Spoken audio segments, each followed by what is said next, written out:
بسم اللہ الرحمن الرحیم والحمد للہ رب العالمین والعاقبۃ للمتقین اما بعد۔ سورہ آل عمران آیت نمبر 81 اور 82، اس میں اللہ تعالیٰ نے فرمایا وَإِذْ أَخَذَ اللَّهُ مِيثَاقَ النَّبِيِّينَ لَمَا آتَيْتُكُم مِّن كِتَابٍ وَحِكْمَةٍ ثُمَّ جَاءَكُمْ رَسُولٌ مُصَدِّقٌ لِّمَا مَعَكُمْ لَتُؤْمِنُنَّ بِهِ وَلَتَنصُرُنَّهُ۔ اور جب اللہ تعالیٰ نے تمام انبیاء سے وعدہ لیا کہ میں تمہیں جب کوئی کتاب دے چکا ہوں، تمہارے پاس حکمت آ چکی ہو،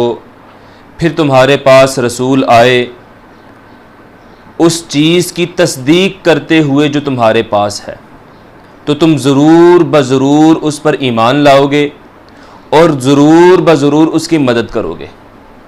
یہ اللہ تعالیٰ نے تمام انبیاء سے وعدہ لیا کہ تمہارے ہوتے ہوئے، تمہاری نبوت کے ہوتے ہوئے، تمہاری کتاب کے ہوتے ہوئے اگر تمہارے پاس نبی آ جائے گا تمہارے بعد تو تم ضرور اس کی تصدیق کرو گے۔ اس میں دو علماء کے اقوال ہیں۔ ایک قول یہ ہے کہ اللہ تعالیٰ نے آدم علیہ السلام سے لے کر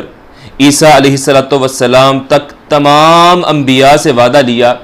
کہ جب میں تمہیں کتاب دے چکا ہوں، تمہاری کتاب بڑی عظمت والی ہو، تمہاری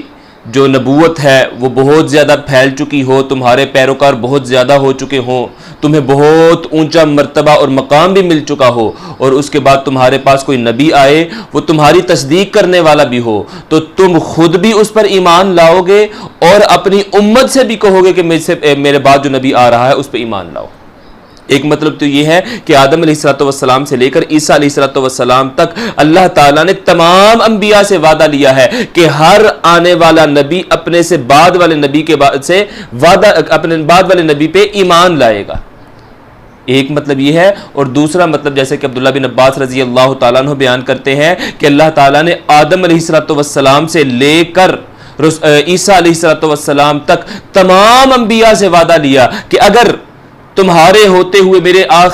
آخری نبی محمد الرسول اللہ امام الانبیاء اگر تمہاری ہوتے ہوئے آ جائیں تو تم ضرور ان کی تصدیق کرو گے۔ اس وقت تم اپنی نبوت کو چھوڑ دو گے، اس وقت تم یہ خیال نہیں کرو گے کہ میری تو اپنی نبوت ہے، مجھے تو اللہ تعالیٰ نے باقاعدہ ایک کتاب دے رکھی ہے، میرے تو پیروکار ہی بہت زیادہ ہیں، مجھے تو اللہ رب العزت نے مقام و مرتبہ ہی بہت دے دیا ہوا ہے۔ نہیں، اس وقت تم رسول اللہ صلی اللہ علیہ وسلم کی نبوت کو تسلیم کرو گے اور ساتھ ان کی مدد بھی کرو گے۔ یہ دو مطلب ہیں، اور دونوں مطلب ٹھیک ہیں، یعنی اللہ تعالیٰ نے آدم علیہ السلام سے لے کر عیسیٰ علیہ السلام سے سب سے یہ وعدہ بھی لیا کہ اپنے سے بعد والے نبی کی جو تصدیق کرو گے ان پہ بھی ایمان لاؤ گے، یہ بھی مطلب ٹھیک ہے، اور تمام انبیاء سے وعدہ لیا کہ آخری نبی پر ایمان لائیں گے، یہ معنی بھی ٹھیک ہے۔ پھر اللہ تعالیٰ نے یہ وعدہ لیا، فرمایا قال اقررتم واخذتم على ذلكم اسری، کیا تم اس بات پہ اقرار کرتے ہو،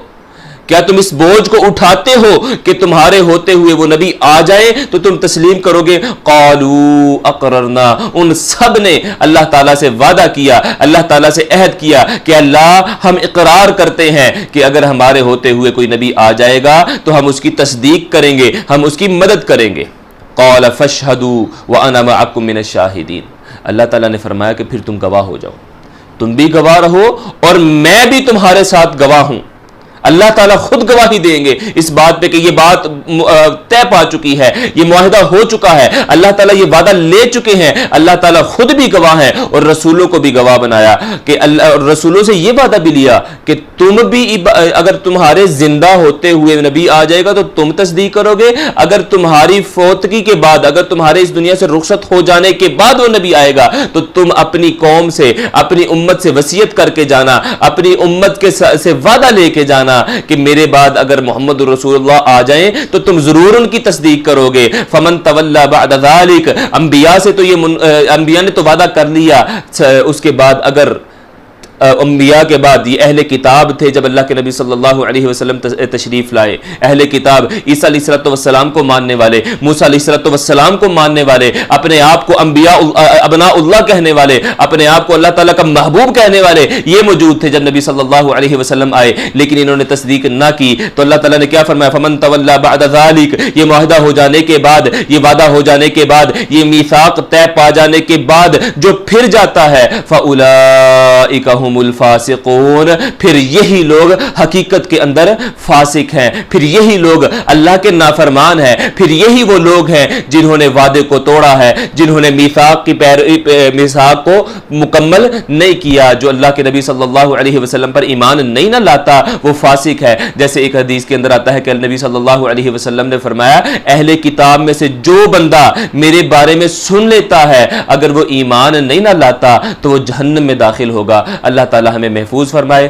وما علی الا البلاغ. السلام علیکم ورحمۃ اللہ وبرکاتہ.